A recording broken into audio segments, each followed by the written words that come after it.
What's up, guys? So I've been getting a lot of questions about the CBD products I've been taking by Sugar and Kush. These are the two products that I've been taking so far. This is the gummy bears and this is the oil. This is the hazelnut flavor. So basically the reason I take it, personally, I take it because I get tense and I work out a lot and I'm just stiff and stuff from sitting at home, sitting at my desk since I run my business. And just from that, it helps me just like kind of relax my muscles, and it's also an anti-inflammatory. So if you get inflamed from working out and doing whatever, that really helps it.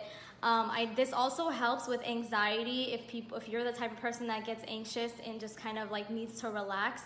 Personally, me, I'm a very relaxed person, so I don't need help with that, but I know a lot of people that do. So this really helps with that. And another great thing about this is that the gummies are literally 0 calories, 0 sugars, like amazing.